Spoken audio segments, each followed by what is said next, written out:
નમસ્કાર મિત્રો, આજે આપણે જોઈશું ધોરણ 6 ગણિત પ્રકાશ, જેમાં પ્રકરણ 2 રેખાઓ અને ખૂણાઓ વિશેનો અભ્યાસ કરીશું.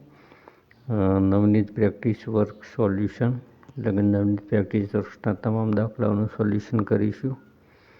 આ પહેલો ભાગ છે, જેમાં પ્રશ્ન નંબર 1 ખાલી જગ્યાઓ પૂરો. તો ખાલી જગ્યાઓનું આપણે સોલ્યુશન કરીશું. તો તમને વિડીયો ગમે તો લાઈક, કોમેન્ટ અને શેર કરજો, તેમજ ચેનલને સબસ્ક્રાઈબ કરજો. ગણતરી દ્વારા સમજાવવામાં આવશે. તો ચાલો જોઈએ. પ્રશ્ન નંબર 1 ખાલી જગ્યાઓ પૂરો. તો મિત્રો, અહીંયા ઉકેલોની ચકાસવામાં પ્રેક્ટિસમાં પહેલું છે કે બે અંત બિંદુ P અને Q ને જોડતા રેખાખંડને ખાલી જગ્યા દ્વારા દર્શાવવામાં આવે છે. તો એ બે અંત બિંદુઓ છે, તો બે અંત બિંદુવાળી આકૃતિ કહીએ છીએ તો રેખાખંડ, અને રેખાખંડ ચોક્કસ માપી શકાય છે. આપણે એને રેખાખંડ PQ દ્વારા દર્શાવી શકીએ, એટલે કે ઉપર આડી લીટી અને નીચે લખાય છે PQ. તો રેખાખંડ PQ દ્વારા દર્શાવવામાં આવે છે. બીજા નંબરનું છે કે કોઈ પણ એક બિંદુમાંથી ખાલી જગ્યા રેખાઓ પસાર થાય છે. તો અનંત, કેમ કે એક બિંદુ હોય તો એમાંથી અનંત રેખાઓ આપણે પસાર થઈ શકે છે.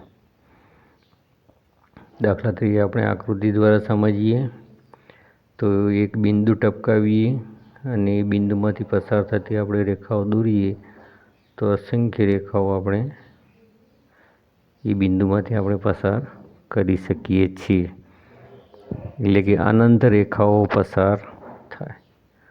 પછી ત્રીજા નંબરમાં જોઈએ, ખાલી જગ્યાની ઉદ્ભવ બિંદુ કે અંત્ય બિંદુ હોતા નથી. તો ઉદ્ભવ બિંદુ કે અંત્ય બિંદુ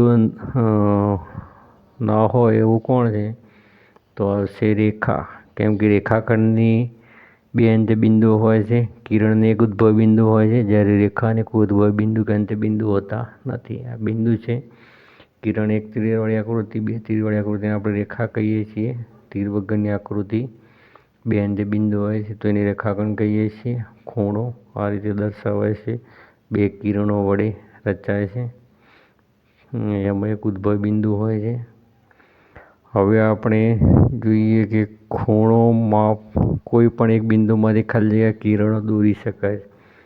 તો કોઈ એક બિંદુમાંથી અનંત કિરણો દોરી શકાય. પછી ખૂણો માપવા માટે ખાલી જગ્યાનો ઉપયોગ થાય છે. તો મિત્રો, ખૂણો દોરવા માટે આપણે કોણ માપકનો ઉપયોગ કરીએ છીએ, તે તમે જાણો છો. પછી એક પૂર્ણ પરિભ્રમણ બરાબર ખાલી જગ્યા અંશ થાય. તો 360 અંશ એને પૂર્ણ કોણ કહે છે, એટલે કે કુલ અંશ 360 અંશ હોય છે. હવે એક બિંદુમાંથી કેટલા કિરણો પસાર થાય? તો જેવી રીતે રેખાઓ પસાર થતી હતી એવી રીતે અહીંયા અસંખ્ય કિરણો પસાર થઈ શકે, એટલે કે અનંત કિરણો દોરી શકાય છે.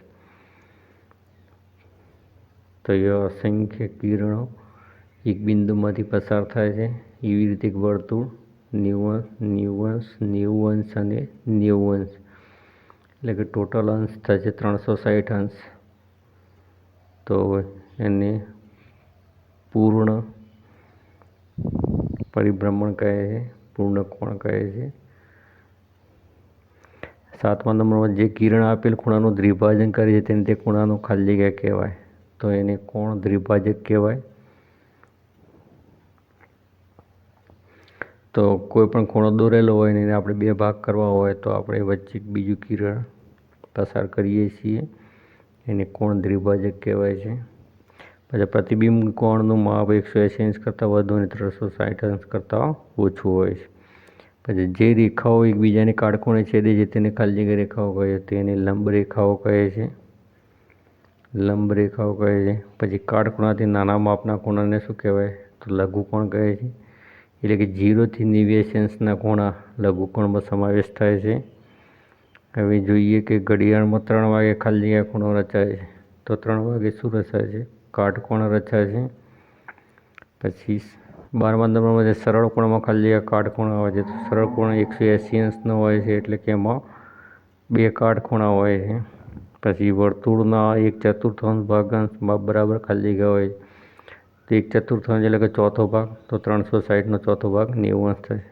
હવે આપણે 7, 8, 9, 10, 11, 12, 13ની ગણતરી દ્વારા સમજીએ તો 7 નંબરમાં હતું દ્વિભાજક. તો અહીંયા ખૂણો છે એને આપણે બે ભાગ પાડવા હોય તો બીજી એક કિરણ પસાર, વચ્ચે કિરણ દોરી છે. તો અહીંયા કિરણ દ્વિભાજન કરે છે.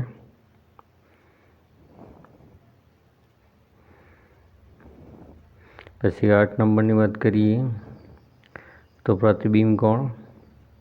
દાખલા સીધી રેખા હશે તો એ 180 અંશ થશે, જેને સરળ કોણ કહે છે. તો 90 અંશનો ફિક્સ હોય ને કાટકોણ કહે છે, 180 અંશ હોય ને આપણે સરળ કોણ કહીએ. પણ 180 અંશ કરતાં વધારે અને 360 અંશ કરતાં ઓછું, એટલે કે 181 અંશથી 359 સુધીના જે માપ છે એને આપણે શું કહીશું, પ્રતિબિંબ કોણ. અને 360 અંશનો કોણ હોય છે એને આપણે પૂર્ણ કોણ કહીશું. તો એ 180 અંશથી વધુ છે અને 360થી ઓછું છે, તો આપણે એને પ્રતિબિંબ કોણ કહીશું. હવે 9 નંબરમાં જોઈએ તો રેખાઓ એકબીજાને કાટખૂણે છેદે તો એને લંબ રેખાઓ કહેવાય છે. અહીંયા એક રેખા આપણે દોરીએ ને બીજી એક રેખા કાટખૂણે છેદે છે તો એની લંબ રેખા કહેવાય છે. લંબ રેખાઓ. પછી 10 નંબરની વાત કરીએ તો અહીંયા ખૂણો જે છે કાટકોણ છે, પણ કાટખૂણા કરતી નાના ખૂણા જે હશે એટલે 90 અંશ કરતાં નાના ખૂણા, તો એ બધા શું કહેવાય છે, લઘુકોણ. તો કાટકોણથી નાના ખૂણા એને આપણે કહીશું લઘુકોણ. એટલે કે 0 અંશથી 89 અંશ સુધી, 89 અંશ સુધી બધા ખૂણાનો સમાવેશ થશે લઘુકોણમાં. ફિક્સ 90 અંશનો ખૂણો થશે એને આપણે કાટકોણ કહીશું. એ ઘડિયાળમાં 3 વાગે છે તો 3 વાગે ખૂણો બંધ છે, કાટકોણ.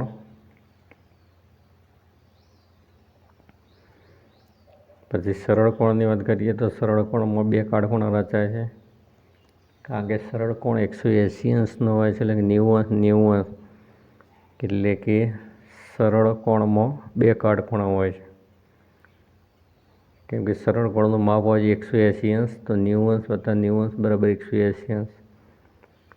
પછી વર્તુળની વાત કરીએ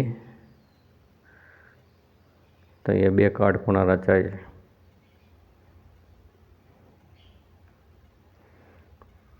તેરમા નંબરની વાત કરીએ તો 1/4 ભાગનું માપ ખાલી જગ્યા હોય છે, તો 360નો 1/4 એટલે કે ચોથો ભાગ.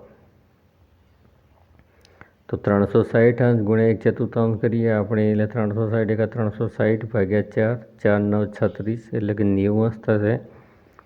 એટલે કે વર્તુળનો ચોથો ભાગ થશે 90 અંશ.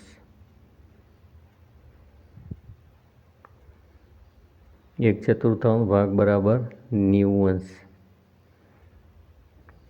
1/3 ભાગ બરાબર 360ના અડધા 180 અંશ થશે. ખૂણો રચતા બે કિરણોને ખૂણાની ખાલી જગ્યાઓ કહેવાય. તો બે જે કિરણો છે એને ખૂણાની શું કહેવાય છે, ભુજાઓ કહેવાય છે. ભુજાઓ એટલે કે બાજુઓ. 1/4 વળાંકથી વધુ અને 1/3 વળાંકથી ઓછા માપને ખાલી જગ્યા કહેવાય છે. તો એને આપણે ગુરુકોણ કહીશું.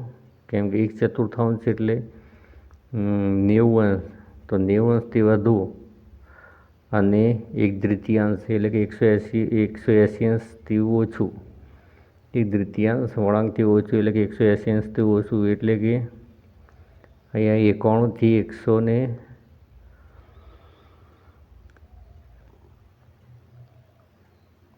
179 અંશ સુધીના જે માપ છે એ ગુરુકોણમાં આવશે. તો મિત્રો આ બે કિરણો વચ્ચે જે ખૂણો રચાય છે, તો બે જે કિરણો છે એને આપણે શું કહીશું, બે ભુજાઓ કહીશું. 14 નંબરની વાત કરી છે. 1/4થી વધુ અને 1/3થી ઓછું. 1/4 એટલે 4 9 36 એટલે 90 અંશ થશે.